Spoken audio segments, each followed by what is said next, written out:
我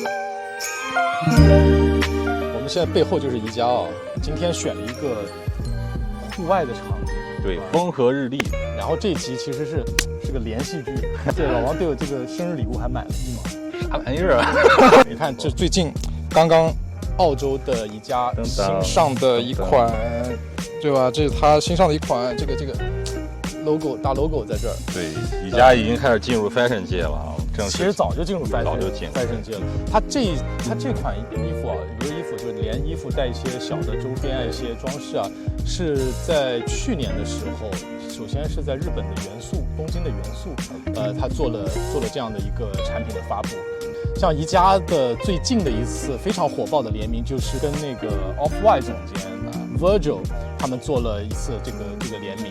然后那就是卖的火爆啊，就是要连夜排队，像苹果发售一样。设计这个东西，有时候我们谈起来可能是一个很小众的，往往你要花非常高昂的价格去拥有它。但是宜家它的这种利益呢，就是说感觉是把这种设计呢，然后带给大众，然后让大家去享受这个东西。他们真正的消费主力人群是年轻的家庭，把这些成本尽量给你缩减，然后很多东西也是适合小空间来做。就像我们去看宜家的样板间，然后一般就是10几平，然后小户型就由这种居多。还有就是前2天我又逛了一次宜家嘛，在你逛的过程中，你会发现它的整个这个卖场的设计，对吧？它终端的陈列，它的一个动线的设计，其实都是非常系统。就宜家卖场里面到处其实都是监控摄像头，他会研究消费者动图，然后会研究说这个卖场里边热区在哪里。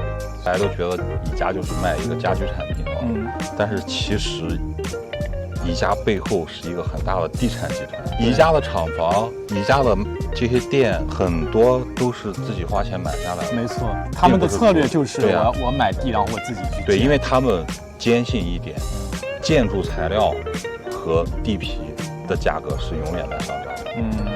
所以这个就导致他们做了这个决策，而且现在看来这个决策是绝对正确的，你知道吗？很有商业头脑。你细数一下自己家里，怎么的，我感觉也得有那么10几件宜家的产品，就你不知不觉你就会发现说，哎，所有东西都可以从宜家买到。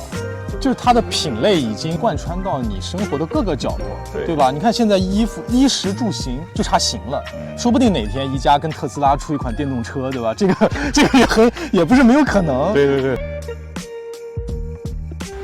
食物的开封以后，你可以把它给密封的一个夹子，这也是之后他们开发的一个新的色彩的系列，满足了对你对颜色的一些需求。你洗完澡脚是湿的那种感觉是非常的难受，当你洗完澡脚湿漉漉的踩在上面的时候，它吸干的水分非常的柔软，整个体验感、生活的品质立刻得到了提升。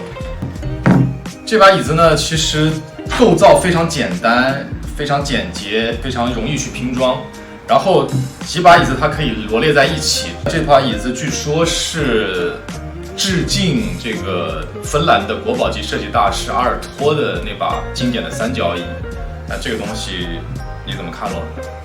我心目中的 Top One 就是这个东西啊，这个小木块，它设计的时候有考虑过这种卡手机的槽，就是有2个适合不同的电子设备。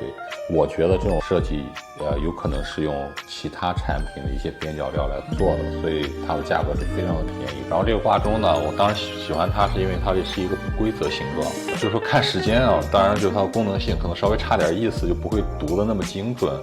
但是我有时候觉得在某些时候时间也不需要那么精准。这个宜家的厨房就是它是比较标准化的，这个把手我就是从另外的地方去采买了，可能就有时候一些小小的细节就能改变你的设计。